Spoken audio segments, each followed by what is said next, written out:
अध्यक्ष महोदय, यह सभा राज्य सरकार से अभिस्ताव करती है कि मैं झारखंड विधानसभा की प्रक्रिया एवं कार्य संचालन नियमावली के नियम 126 के तहत सरकार से गैर सरकारी संकल्प का अभिस्ताव रखता हूं कि झारखंड राज्य में कुर्मी जाति को अनुसूचित जनजाति में शामिल करने की मांग करता हूं। झारखंड में एक बड़ा आंदोलन जल्दी देखने को मिल सकता है। यह आंदोलन को नजरअंदाज करना झारखंड की सरकार के लिए खतरे के बराबर होगा, क्योंकि इस आंदोलन में लोगों की संख्या इतनी है कि सरकार कहीं इनकी मांगों के आगे झुक न जाए या कहे कि कहीं इनके मांगों को पूरा न कर दे।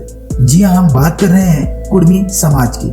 कुर्मी समाज अब खुद को आदिवासी में शामिल करना चाहता है। इनके पास मौजूद सबूत और पुराने अंश को देखे तो ये समाज अपना लोहा मनवा लेगी। लेकिन क्या इनकी मांगे सही है या गलत, और ये लोग ऐसा क्यों चाहते हैं? क्या इनकी मंशा है? क्या ये आरक्षण लेना चाहते हैं?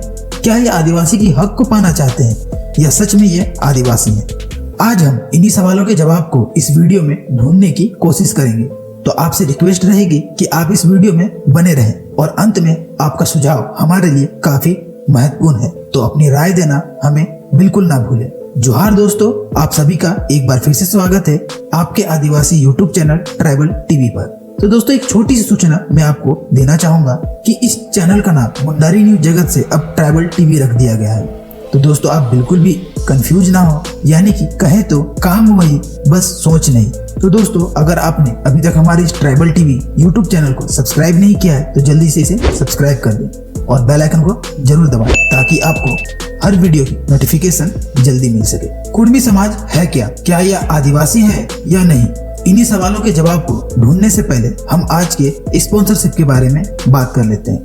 तो दोस्तों, अगर मैं कहूँ कि अब आप पढ़कर और अपने आवाज को रिकॉर्ड करके अच्छा खासा पैसा कमा सकते हैं तो शायद आपको इस पर भरोसा ना हो, लेकिन दोस्तों ये बिल्कुल सही है।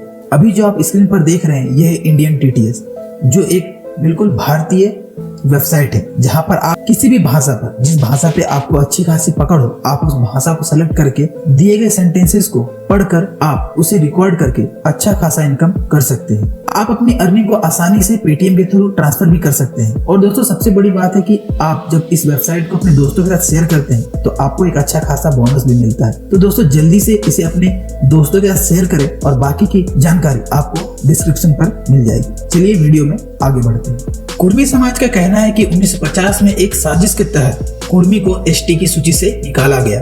इसका खामियाजा आज समाज के लोग भुगत रहे हैं। ये भी कहा गया कि जब हमारा रहन सहन सब कुछ आदिवासी जैसा है तो फिर सरकार हमें एसटी में क्यों नहीं सूचीबद्ध कराना चाहती है। एसटी सूची से बाहर रहने के कारण समाज के लोगों को पिछले 70 सालों से उनका हक नहीं मिला है। समाज की तरफ से प्रधानमंत्री को भी कुर्मी महतो जाति को अनुसूचित जनजाति में शामिल करने के लिए पत्र लिखा गया और उनसे कुर्मी समाज को भारतीय संविधान के अनुच्छेद 342 के तहत अनुसूचित जनजाति में शामिल करने का आग्रह भी किया गया है। पत्र में लिखा है कि 23 नवंबर 2004 में झारखंड मंत्री परिषद की बैठक में तय किया गया कि 1913 एवं 1938 में अनुसूचित जनजाति की सूची में शामिल कुर्मी महतो जाति को बिना किसी कारण के 1950 एवं 1952 की सूची में शामिल नहीं किया गया। उन लोगों का कहना है कि ब्रिटिश राज में 1931 की अनुसूचित जनजाति की सूची में कुर्मी समुदाय शामिल थे। 1950 तक कुर्मी एसटी के तौर पर ही जाने जाते थे, लेकिन 1950 में आई सूची में उन्हें एसटी से निकालकर ओबीसी में रखा गया। आंदोलनकारी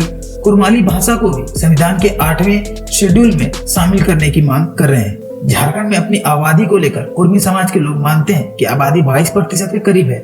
वहीं उड़ीसा में लगभग 25 लाख, पश्चिम बंगाल में इस जाति की आबादी 30 लाख से भी ज्यादा बताई जाती है। तो इतनी बड़ी आबादी को सरकार कैसे नजरअंदाज करेगी? अगर सरकार नहीं मानेगी तो अगले चुनाव में कुर्मी समाज इस सरकार को नहीं चुनेगी। और अगर सरकार अपनी कुर्सी बचाती है तो जो पहले से आदिवासी हैं उनके हक को बांटने जैसा हो। और अगर कुर्मी समाज की मांगों को नहीं मानती है तो एक बड़ी संख्या में वोटर को खो देगी। तो ये अब आगे देखने वाली बात होगी। इंडियन सेक्शन 8 1865 एवं 1925 में कुर्मी को जनजाति माना गया।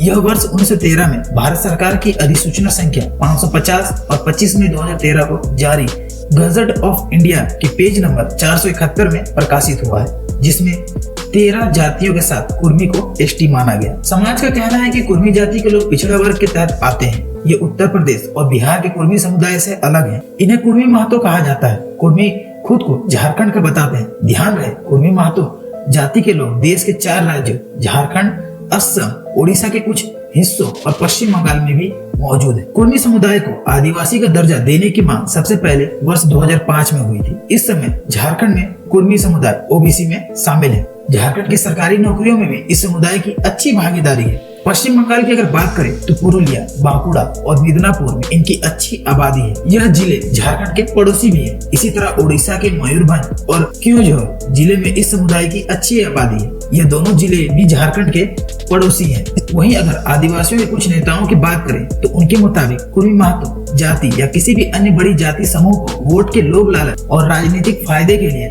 अनुसूचित जनजाति की सूची में शामिल करने या कराने का कोई भी प्रयास असली आदिवासियों को फांसी के फंदे में लटकाने के समान है। झारखंड, बंगाल और ओडिशा के सत्ताधारी दल जेएम, टीएमसी और बीजेडी ने भी कुर्मी महतो को एसटी बनाने की अनुशंसा कर आदिवासी विरोधी षड्यंत्र को अंजाम दिया है। आदिवासी इसकी कड़ी निंदा करते हैं। वहीं कुर्मी समाज के नेताओं की बात करें तो उनके मुताबिक सामाजिक स्तर पर कुर्मी को आदिवासी का दर्जा देने का कोई विरोध नहीं है। कुछ आदिवासी नेता भ्रम फैला रहे हैं। उनकी गतिविधियां कुछ राजनीतिक दलों को फायदा पहुंचाने के लिए। कुर्मी समाज के लोग लगातार आदिवासी बुद्धिजीवियों के संपर्क में हैं। दोनों समुदाय सैकड़ों वर्षों से साथ रह रहे हैं। कुछ लोग गलत माहौल बना रहे हैं जिसका असर नहीं पड़ेगा। हम दर्जा पाने के लिए लगातार आंदोलन करेंगे। कुर्मी महतो समाज ने चेतावनी भी दी है कि यदि संसद के आगामी सत्र के दौरान उन्हें अनुसूचित जनजाति यानी कि एसटी का दर्जा नहीं दिया गया तो पश्चिम बंगाल के साथ साथ अब झारखंड और उड़ीसा में भी रेल रोको आंदोलन शुरू किया जाएगा। समाज ने यह भी मांग की है कि न केवल एसटी का दर्जा बल्कि हमारी भाषा को 8वीं अनुसूची में भी स्थान दिया जाए। कुर्मी महतो समाज ने चेतावनी दी है कि इस बार अकेले पश्चिम बंगाल में ट्रेन नहीं रोकी जाएगी बल्कि झारखंड और ओडिशा में भी रोकी जाएगी। केंद्र सरकार ने इन मांगों को पूरा नहीं किया तो फिर आंदोलन का और विस्तार होगा। तो अब सरकार की हाल करो या मरो जैसी हो गई है। अगर लागू करते हैं तो आदिवासी लोगों का हक बांटने जैसा होगा। अगर कुर्मी समाज को आदिवासी में शामिल किया गया तो जो पहले से आदिवासी में रह रहे हैं उन लोगों का हक बढ़ जाएगा। कुर्मी समाज को आरक्षण मिल जाएगा और भी कई लाभ वो ले सकेंगे। और अगर कुर्मी समाज को आदिवासी में नहीं शामिल किया गया तो सरकार को आगामी चुनाव में एक बड़ी संख्या में वोटर नहीं मिलेगी। तो इस मुद्दे पर अब आप क्या सोचते हैं? क्या सरकार को इनकी मांगों को पूरा करना चाहिए या नहीं? हमें जरूर बताएं। हमें उम्मीद है कि आज का ये वीडियो आपको जरूर पसंद आई होगी। अगर वीडियो पसंद आई है तो वीडियो को लाइक करना ना भूलें और अपने दोस्तों के साथ जरूर शेयर करें। और अगर आपने अभी तक हमारे इस चैनल ट्रैवल टीवी को सब्सक्राइब नहीं किया है तो जल्दी से इसे सब्सक्राइब कर दें। तो दोस्तों मिलते हैं फिर एक नए आदिवासी टॉपिक के साथ। तब तक के लिए अपना ध्यान रखें। धन्यवाद।